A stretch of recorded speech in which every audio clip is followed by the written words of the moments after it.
Okay, welcome back everyone for the afternoon session today. We will again have two talks and then a break and then another talk in the panel. So as we've done yesterday and this morning, is that we'll keep the questions that are the substantive questions for the panel afterwards, but if you have clarification questions, please just raise your hand and Arnab will call on you. And for those of you on Zoom, I'll be tracking the chat there if you want to put in a question there. And I'll try to get that question in here with Arnab. Okay, I'm delighted to have you here, Arnab Bhattacharyya from the National University of Singapore. The floor is yours. Okay, thank you. Thank you to Ben and Caroline for the organization and for inviting me. It's a pleasure and honor to be here. So I'll be speaking about a property testing viewpoint on learning and testing causal models. This is joint work with several people who I'll mention during the course of the talk. Yeah, one thing to observe is that my last name has two Y's. This will be important later on, as you'll see. Okay. Yeah, so here is a kind of one slide summary of what the talk is going to be about. So algorithms for causality, right? So often they rely on statistical tests. So for example, causal discovery algorithms often use conditional independence oracle, where you're given three sets of variables. You're trying to check whether X and Y are conditionally independent given Z. Whenever you talk about equivalence between two distributions, underlying that is an identity test, which checks the equality of two distributions. So what we do in this talk is we kind of look under the hood and obtain a more refined picture of how the number of samples that we use for these tests, how they affect the quality of the results. Okay, in particular, we'll differentiate between the number of samples we take from observational versus interventional distributions, and we'll see that there's kind of a richer landscape than if you just look at tests as an abstraction instead of more carefully at the number of samples you draw from each of these distributions. Okay, so with that being said, so the viewpoint through which I'll talk about these finite sample complexity results is through this lens of distribution property testing.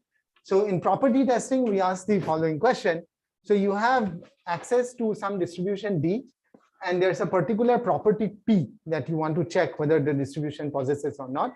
And the question you ask is, how many samples from D do you need to draw in order to distinguish between these two cases, that D satisfies the property versus D is far from any distribution that satisfies the property. So let me just quickly show you an example to like the kind of theorems I'm talking about. So this is drawn from a very nice survey by Clément Canon on a survey on distribution testing.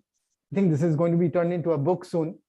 So this describes an algorithm which tests identity between an unknown distribution D and a reference distribution D star. Okay, and what it says is that if D star and D are drawn from are distributions on a set of size n, then the algorithm makes square root of n over epsilon square many samples from the unknown distribution.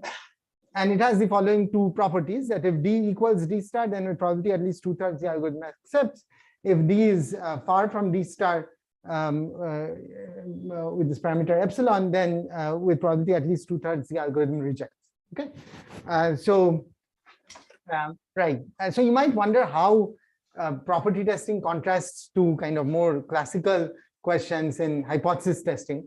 So, there are similarities and differences. One main difference is that here the focus is on non-asymptotic analysis. So we won't talk about asymptotic normality or, what happens when the number of samples go to infinity, but rather on guarantees that you get with small number of samples.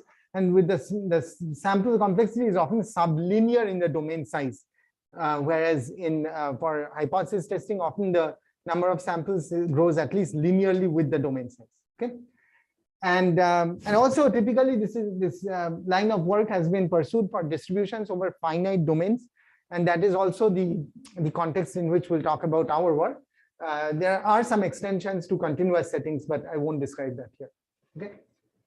All right. So let me first talk about. So I'll talk about two different works. So the first work is joint with Jaydev Acharya, Saurabh Adane, Sarvanand Kandasamy, and Ziteng San. They're all at Cornell. This work is not published yet, but I mean you can ask me for it. It will be public soon. Okay, so here we ask a very simple basic question. I mean, so let me motivate with a example which I'm sure is familiar to all of you here. I mean, cancer and smoking. So in 1950, there was this landmark study by Doll and Hill who showed that smoking and cancer are correlated. So smokers are more likely than non-smokers to get cancer. And then in 1957, based on this study and other more comprehensive ones, the British Medical Research Council they suggested that smoking causes lung cancer, and so people should stop smoking to prevent lung cancer.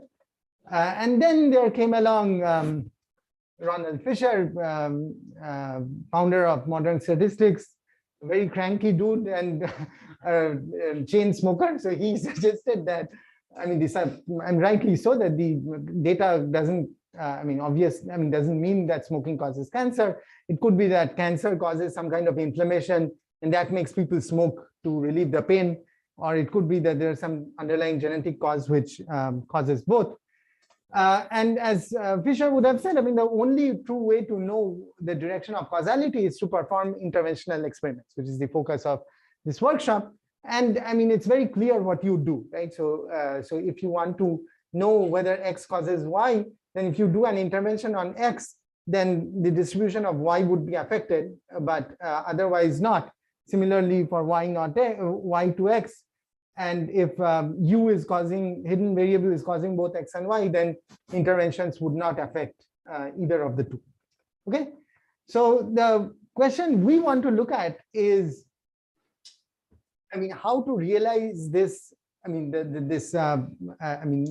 this schema in practice, right? So in practice, if you were to perform interventions, you would realize it by performing some randomized control trial, which has some finite number of samples. So the question is, how many samples really do you need to take from the observational distribution and the interventional distribution so that you can guarantee, you have a guarantee about the success probability, okay? So in particular, here is an interesting question we can ask.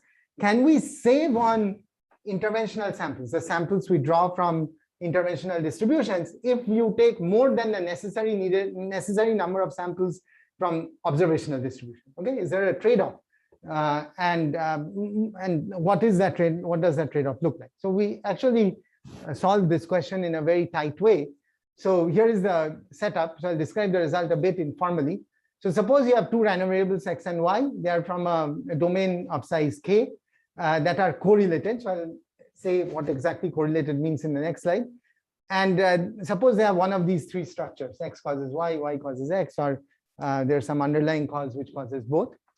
Then for any C, there is an algorithm that outputs the correct structure with high probability, makes K to the C many observational samples, and min of square root K and K to the 1 minus C over 2 interventional samples. So what does this mean? So for example, if C is 2/3, then the algorithm makes K to the 2/3 many observational and K to the 2/3 many interventional samples.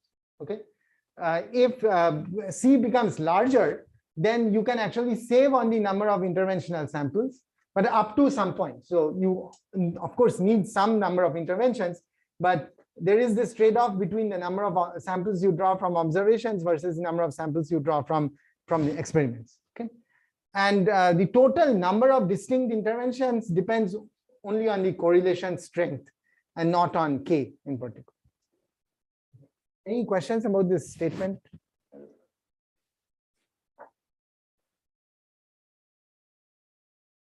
Okay, let me move on then. Yeah, here, let me just give a quick sketch of how we do this.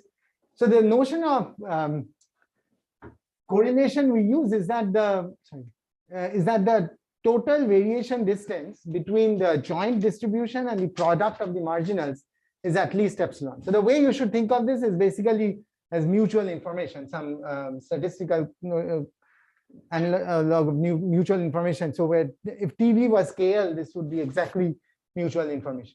Okay, and yeah, so another way of writing this is that if you look at the expectation over Y of the total variation distance between the conditional distribution of X conditioned on Y and the marginal distribution of X, then this, I mean, in expectation over Y, the distance between the conditional and the marginal is at least epsilon.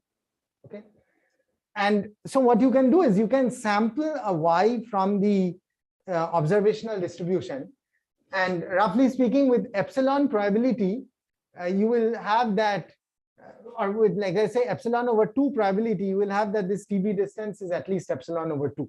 Okay, and so if you make order 1 over epsilon many samples of Y, then for one of the Y's, this total variation distance will be large. Okay, so we do something a bit more refined in order to improve the sample complexity. We use something called the Levin's work investment strategy to optimize the number of samples. But basically, you can think of it as choosing a random Y from the observational distribution, and so that this holds true. Okay, but what is the test? So if, for example, this was the case that Y causes X, right? Then we would know that the interventional distribution when you intervene on Y is the same as the conditional distribution. In other cases, the interventional distribution is the same as the marginal distribution. So really what you need to do is you need a tester which distinguishes between the case when the interventional distribution and the marginal distribution are equal. This would be the case whenever this model is not true, okay? Versus the case where the interventional distribution and the marginal distribution is at least epsilon far. This would be the case when this structure is true, when Y causes X, because again, the interventional distribution would be the same as the conditional, and we know that the conditional and the marginal are far. Okay, so you need a tester which distinguishes, which solves what is called the closeness testing problem. So you have two distributions. We can get samples from both. We can get samples from the interventional. We can also get samples from the observational, and we want to distinguish between these. And here is where we use a relatively recent work which establishes a guarantee for closeness testing when you have unequal number of samples. This is by Bhattacharya and Valiant with one Y. So this is different Bhattacharya than me. So yeah, so the guarantee is that if you get access to two distributions P and Q, and you're trying to distinguish between these two distributions. So again, you want to accept when P equals Q and reject when P and Q are epsilon far. Then again, there's this trade-off. So you take M1 samples from P and K over root M1 samples from Q. But again, so there's a lower bound. You need to take, I mean, you cannot take less than square root K over epsilon square. You need to take at least so many, but you can still, yeah, I mean, you can, as you can see, there's this trade-off. So you can, I think, again, K to the 2/3 is basically where the two are equal. And between K to the 2/3 and K, there is a trade-off between the number of samples to P and Q. In our case, like I showed in the previous slide, one of the distributions P corresponds to the interventional, one to the observational. And so this theorem can be applied. Yes. So when you mean interventional sample, you use the 2 of Y, suppose Y was binary, Yeah. then you can force it to either 0 or 1. Right. But do you assume that the interventional samples are sort of available somewhere and you're picking from it? So yeah, so I assume that you repeat the question. Oh, yeah. All right. Yeah. So the question that I understand is, do I assume that the interventional distribution is available for sampling from? Right. Yeah. Yeah. Yeah. So yeah. So in this analysis, you actually need to sample from this order 1 over epsilon many interventional distribution. So think of K as being large. So for K equal to 2, it's only 0 and 1 that you do interventions on. But I mean, think of the setting where X and Y take values over a large number of variables. You need to do only a small number of interventions. And for those interventions, you need to take the number of samples that I said in the previous slide. But the question was, why has to be fixed for those 1 over epsilon square? Right. For each, so for each value of little y, I see. so you take 1 over epsilon values of little y. For each of those values, you draw so many samples. Okay.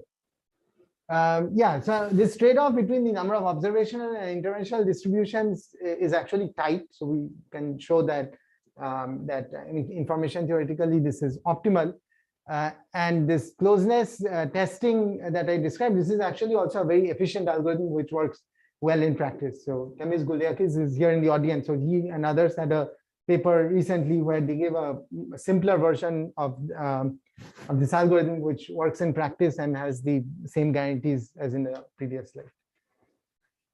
Okay, and a long-term goal I see is to develop like a refined understanding of the structured learning problem in terms, not just in terms of CI tests, but really in terms of understanding how many, I mean the sample complexities for observational and interventional distributions.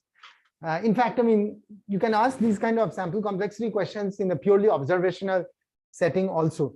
So for example, in a recent work, we looked at learning trees via the Chow-Liu algorithm. And so we and Daskalakis and Pan, we had concurrent papers where we showed the optimal number of samples you need in order to learn a tree that describes the observational distribution.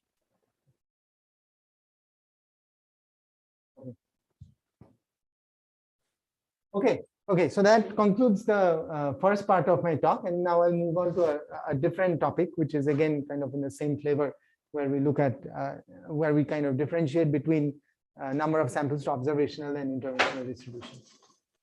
Okay. So this is joint work with Jayadev, Kostas Daskalakis, and Saravanan Kandasamy. This appeared in EURIPS a few years ago. So here the setting is a bit different. So in the earlier one, we were looking at 2 variables. So here we are looking at a large number of variables. Some of them could be hidden, and we want to ask about learning or testing hypotheses about them. So I'll specify the problem in a few minutes. And yeah, also what's different is that the structure is fixed. So here we are not trying to learn the structure, but we assume that the structure is given to us. And then with that known information, we are trying to test or learn information about the causal model. Okay, and the causal models will be described by causal-based networks. I mean, if you're in the boot camp, you've surely heard of them. And so they are Bayesian networks in a usual sense, where each node is a variable and also equipped with a mechanism that generates the value of that variable from values of the parent variables. Okay. And we work in a semi-Markovian setting where the hidden variables don't have parents. And each hidden variable has 2 children who are both visible. Okay, so this is, yeah, in some sense without loss of generality. Okay, so in our setting, we get access to an environment. And like I said, we know the graph. Okay, so the graph is known. So we know that there are a certain number of hidden variables that we don't have access to, and there are these visible variables that we can sample. Okay, and what an algorithm we are looking at algorithms which can either observe the visible variables, or it can choose a subset of the visible variables, set them to a particular assignment of its choice, and then sample from the interventional distribution on the rest of the values. Okay, so this is kind of in a very idealistic setting. So of course, I mean, more refined versions of this question would put restrictions on the subsets that you can intervene on, and questions of that sort. So this was kind of the first attempt in this direction. So we looked at it in full generality, where the number of where these subsets are not constrained in any way. Okay. And yeah, so you can sequentially choose these subsets. And then, so for each time you choose a subset, you get a distribution, and you can draw samples from that distribution. Okay, and you can choose how many samples you generate from that distribution. This is like basically doing a randomized controlled study where you make an intervention and you choose the number of subjects in that study. Okay, So we looked at two problems, testing causal Bayesian networks and learning them. So in the testing question, so we assume, like I said, so we assume that we have access to an environment X, which can be described as a causal Bayesian network over a known graph G. Okay, and we have to also assume some sparsity conditions on the graph in order to give statistical guarantees. So we assume that the in degree of each node is bounded, and also that the C components, many of you must be familiar with them. So C components are bounded in size. Okay, and we can get IID samples from observations or interventions on X, and we also have in our hand a hypothesis causal Bayesian network over G, and the question is to test identity with respect to M. Okay, so we are testing. So a scientist comes and says that M is the true model, and you have access to an environment X, and you are checking whether X matches M or not. Okay. So the goal is to reject. So the goal is to accept when X is equal to M, reject if X is epsilon far from M. So I have to specify what this farness means for environments. So I'll get to that, but roughly speaking, it means that no matter what intervention you do, X and M, so they are far. If there is an intervention that you can do which make X and M be far, which make the resulting interventional distributions be far. Okay, yeah. So the interesting part is that again we get a guarantee in terms of the number of samples. So we take only logarithmic in n many interventions, linear many samples per intervention, and polynomial time. Okay, and we get a similar guarantee for learning. So here learning is that you are given access to an environment X, and again you know the graph, so you know that X is a causal Bayesian network on this graph. You're trying to learn the parameters of this model, and so you can do interventions of your choice, like I said, and what it does is it returns an environment that is close to X. So again, close will mean that no matter what intervention you do, the result of the intervention on X and the result of the intervention on the learned environment, they are going to be close. Okay? And again, with a somewhat similar requirement on number of samples and interventions. Yeah. So here, I mean, so when you say something is far from X, I mean, you mean that there exists a set of variables that are an intervention that makes them far. Right. Yeah. Could be a subset. Right? Yeah, exactly. Thank you for bringing the point. Yes, that is the next slide. So again, close and far. So we say that two environments are close if for all subsets and all assignments to that subset, the resulting interventional distributions are close. So there is no experiment that you could do that would reveal the difference between these two environments. Okay, so it's again a very strong requirement, and one could loosen it for particular applications. But we were looking at the kind of the most general version of the question. Yes. So just to clarify, your M that you're comparing to is a complete specification of the functions and everything. Right. In the testing version of the question, M is let's say a scientist comes up with a full description of the whole model and says that this is what describes the system, the environment, and you are checking whether whether your observations and experiments match with M or not. Yeah. And in the learning one, there is no M which is given. You come up, so given X, you learn a description of a model which is close in the sense I said in the next slide. The M also includes hidden variables. M also includes the well, yeah. So M basically in the second one you're saying. In the first one, right? Yeah. M is a full description, so it includes the hidden variables and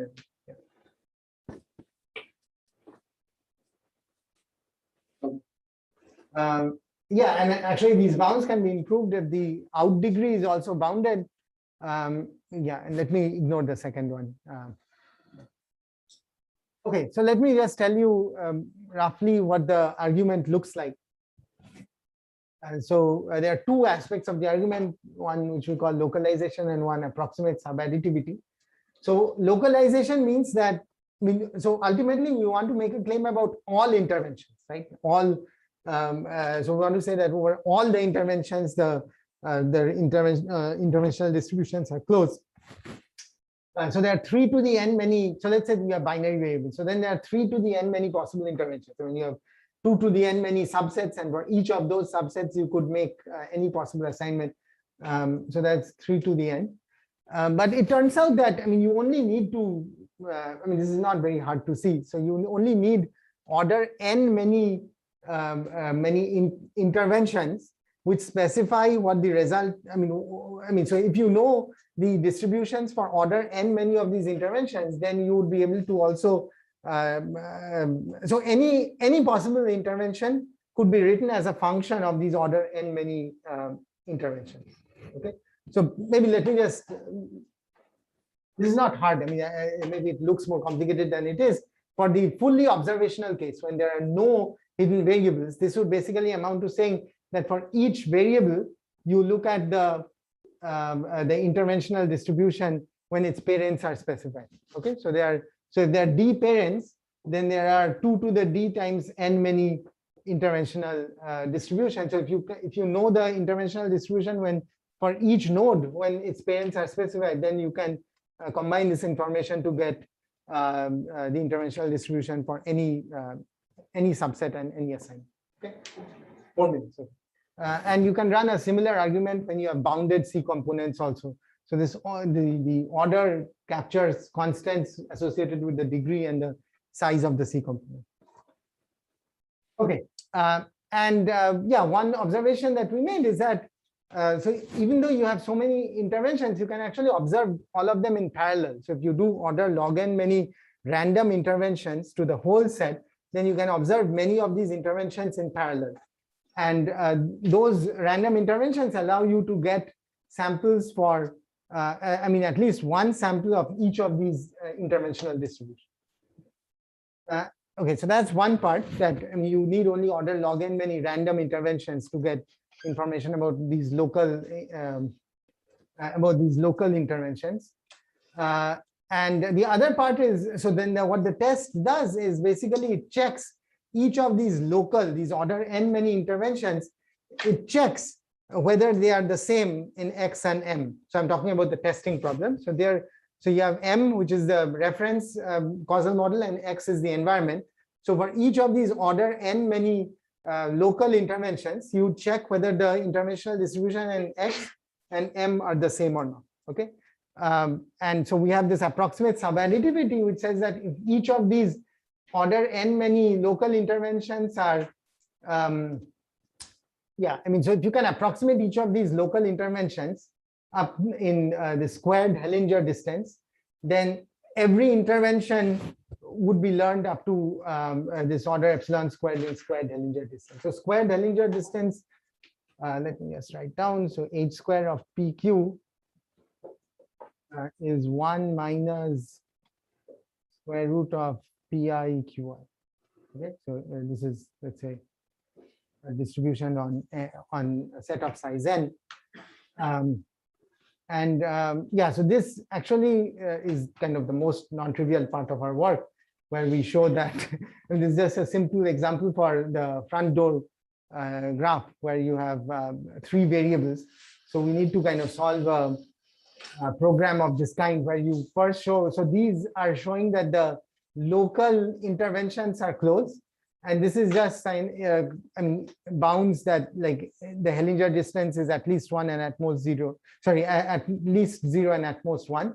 And from that, we need to argue that doing an intervention on X and Y and seeing Z, this is also right. So here, I mean, you're comparing 2 causal models, M and N. So basically, this is saying that in M and N, the local interventions are closed. And here you try to show that the global interventions are also closed.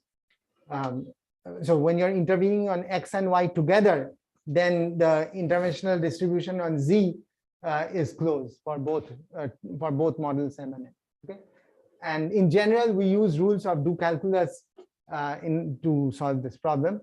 So I'm not going into more detail, but yeah. Okay. Okay, so I see many open problems in this direction. So one is, I mean, doing identity testing when you don't have this guarantee that the causal graph is the same. So you have two environments and you want to check whether the two models, I mean, the two environments, are they equal or not? I mean, so in the sense that doing arbitrary interventions, whether does that, will the interventional distribution still be closed for the two environments? As I mentioned earlier, we don't place any restrictions on the types of interventions that the algorithm is allowed, but this is a very interesting direction. Trade-off between observational and interventional samples, just like what we had in the first part of the talk.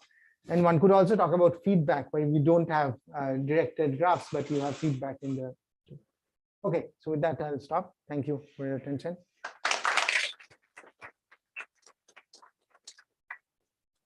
We'll keep the questions again for the panel afterwards. So we'll switch over right now. Thank you very much, Arnab, for a very nice talk and perfect timing. Very impressive.